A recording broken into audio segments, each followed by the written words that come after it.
Hello दोस्तों, कैसे हैं आप सभी लोग। तो टेट एस्टेट और UP triple S C PET की क्लास को कंटिन्यू करते हुए और इम्पोर्टेंट सीरीज़ है, आप लोग क्लास तक बने रहें क्योंकि सिंधु सभ्यता से जितने बनने वाले क्वेश्चन हैं सारी इम्पोर्टेंट क्वेश्चन हैं और उसकी सीरीज़ चल रही है। सारे के सारे प्रीवियस ईयर के क्वेश्चन हैं और किस किस एग्ज़ाम में आए उसको भी इंक्लूड किया गया है।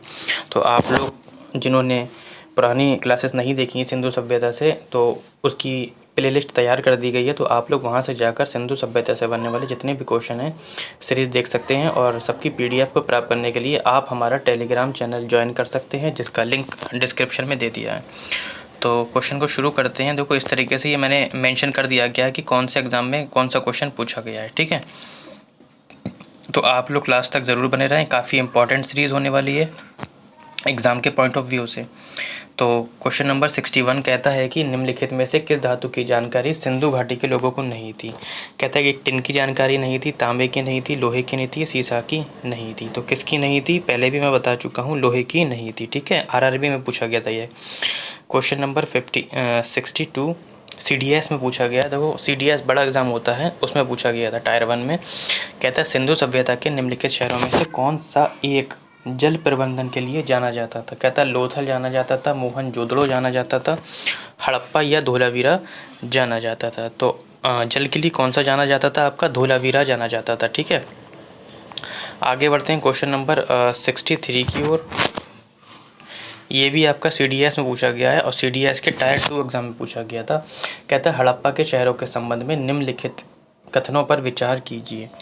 कहता है सड़कें हमेशा पूरी तरह से सीधी नहीं होती थी और एक दूसरे को समकोण पर भी नहीं काटती थी। बिल्कुल ऑप्शन ये वाला ठीक है, समकोण पर नहीं काटती थी, ना ही सीधी होती थी। एक असाधारण विशेषता ये है कि घरों और शहर की दीवारों की ईंटों का औसत आकार एक समान है। उपयुक्त कथनों में से कौन सा कथन सही है। तो हमें केवल सही बताना है, तो हमारा केवल एक ही ऑप्शन दिख रहा है जो सही है, यानी कि जो सड़कें होती थी वो सीधी नहीं होती थी और ना ही एक दूसरे को समकोण पर काटती थी। ठीक है, आगे बढ़ते हैं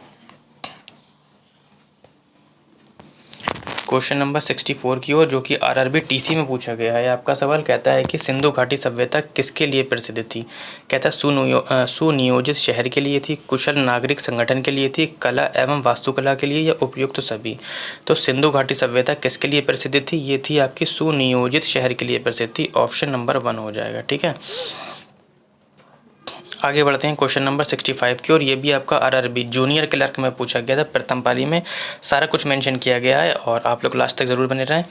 लास्ट में कमेंट सेक्शन में ज़रूर बताएं कि आपको क्वेश्चन की सीरीज़ कैसी लग रही है सिंधु सभ्यता से वाली। ठीक है, इसके बाद आपको किससे बनने वाले क्वेश्चन चाहिए वो आप मुझे कमेंट सेक्शन में बता सकते हैं, वो आपका टॉपिक लेकर मैं हाजिर हो जाऊँगा। कहता है कि निम्नलिखित में से कौन सा स्थल भारत में नहीं है। कहता है हड़प्पा नहीं है, कालीबंगा नहीं है, रंगपुर नहीं है, या रोपड़ नहीं है। ठीक है, तो कौन सा नहीं है, हमारा हड़प्पा नहीं है। बाकी हमारा कालीबंगा भी है, रोपड़ भी है, रंगपुर भी है भारत में, लेकिन हड़प्पा नहीं है। ठीक है, तो ऑप्शन नंबर हो जाएगा आपका 1। आगे बढ़ते हैं क्वेश्चन नंबर 60। ये भी आपका CDS में पूछा गया है एग्ज़ाम में। कहता है कि हड़प्पा संस्कृति के बारे में निम्नलिखित में से कौन सा कथन सही नहीं है। ठीक है, सही नहीं है ये वाला पूछा है आपका। ठीक है, कहता है ये उपमहाद्वीप में प्रारंभिक नगरों की साक्षी रही है। ठीक है, इसमें दाईं ओर से बाईं ओर को लिखी जाने वाली लिपि का प्रथम उपयोग संकेत है। इसमें मूर्ति बनाने की कला के माध्यम के रूप में लौह के सबसे आरंभिक ज्ञात का उपयोग प्रमाण है।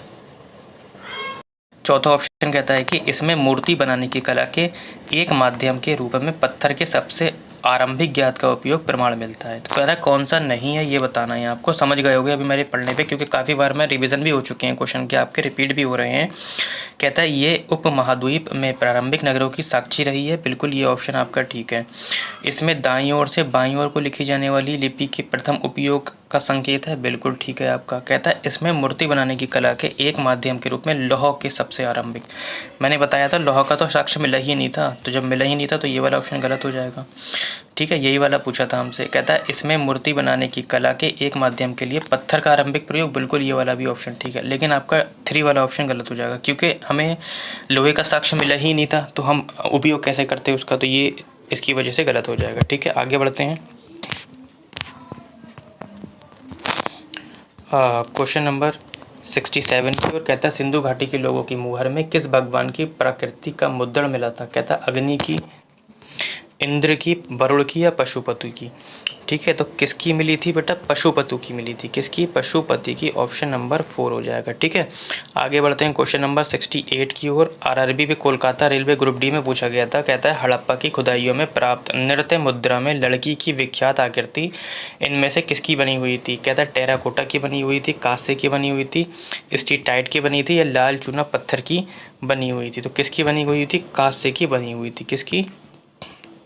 कांस्य की। ऑप्शन नंबर आपका 3 हो जाएगा। ठीक है, आगे बढ़ते हैं क्वेश्चन नंबर 69 की ओर। कहता है कि सिंधु घाटी में खुदाई किए गए निम्न अवशेषों में से कौन सा अवशेष वाणिज्यिक और आर्थिक विकास को निर्देशित करता है? कहता है सिंधु घाटी में जो खुदाई के दौरान जो हमें अवशेष मिले हैं उसमें से ऐसा कौन सा साक्ष्य है जिससे हमें वाणिज्य या आर्थिक विकास का निर्देश मिलता है? कहता है मिट्टी के बर्तन, मोहरे, मकान या नाव। ठीक है, तो क्या है हमारा? मोहरे हो जाएंगे। मोहरे से तो पता चलता है ना कि हम वाणिज्य क्षेत्र में और आर्थिक क्षेत्र में आगे जा रहे थे। आगे बढ़ते हैं क्वेश्चन नंबर 70 की ओर। देखो कितना लंबा।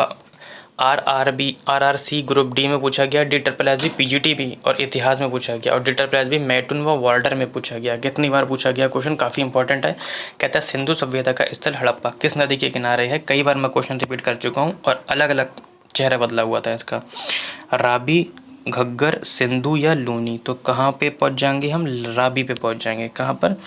रावी पे। ठीक है, आगे बढ़ते हैं क्वेश्चन नंबर 71 की ओर। कहाँ पूछा गया है ये? आरआरबी NTPC ग्रेजुएट लेवल में पूछा गया है। कहता है हड़प्पा सभ्यता के लोग निम्नलिखित में से किस देवता की पूजा नहीं करते थे? कहता है शिव की नहीं करते थे, कबूतर की नहीं करते थे, विष्णु की नहीं करते थे, स्वस्तिक सिंधु की नहीं करते थे। तो किसकी नहीं करते थे? तो बेटा विष्णु की नहीं करते थे, बाकी सबकी करते थे, शिव, कबूतर, स्वस्तिक, सिंधु। ठीक है, ऑप्शन नंबर आपका बी हो जाएगा। ठीक है, क्वेश्चन नंबर 72 कहता है कि निम्न में से किस तरह से हड़प्पा के विभिन्न स्थलों से समानता पाई जाती है? कैसा? कृषि की प्रथा में, कारीगरी में, नगर आयोजन में या मुहर में? तो समानता जो पाई जाती है आपकी नगर आयोजन में पाई जाती है। ऑप्शन नंबर 3 हो जाएगा। ठीक है, आगे बढ़ते हैं 73 की ओर। ये आपका DSSB PGT इतिहास में पूछा गया था। ठीक है, इतिहास में कहता है कि स्वतंत्रता के बाद भारत में हड़प्पा के सबसे अधिक स्थल कहाँ खोजे गए हैं? कहता है गुजरात में खोजे गए हैं। स्वतंत्रता की बात है, राजस्थान में खोदे गए हैं, उत्तर प्रदेश में या पंजाब या हरियाणा में खोदे गए हैं? तो सबसे ज़्यादा जो खोदे गए हैं बेटा गुजरात में खोजे गए हैं। ठीक है, कहाँ? गुजरात में खोजे गए हैं। ठीक है, आगे बढ़ते हैं। सेकंड लास्ट क्वेश्चन आज के सेशन का कहता है कि इंड्स घाटी लोगों के द्वारा अत्यधिक उपयोग में लाया गया धातु कौन सा था? कहता है कि तांबा था, कांसा था, टिन था, सोना या चांदी था? तो कौन सा था ये बताना है हमें कि इंड्स घाटी लोगों के द्वारा अत्यधिक उपयोग में लाया गया जो धातु था वो, उस धातु का नाम क्या था? कि तांबा था। क्या था? तांबा। ठीक है, आज के सेशन का लास्ट क्वेश्चन कहता है कि इंड्स लिपि का अर्थ निकालने का काम किसने किया था? कहता है आई महादेवन ने किया था, HD संकलिया ने किया था, या BD स्मिथ ने किया था, या BB लाल ने किया था? ठीक है, तो आई महादेवन ने किया था। किसने किया था? ऑप्शन नंबर 1 हो जाएगा। ठीक है, तो सीरीज़ कैसी लगी क्वेश्चन की कमेंट सेक्शन में लास्ट में ज़रूर बताएं, और PDF को प्राप्त करने के लिए हमारा टेलीग्राम चैनल ज्वाइन कर सकते हैं।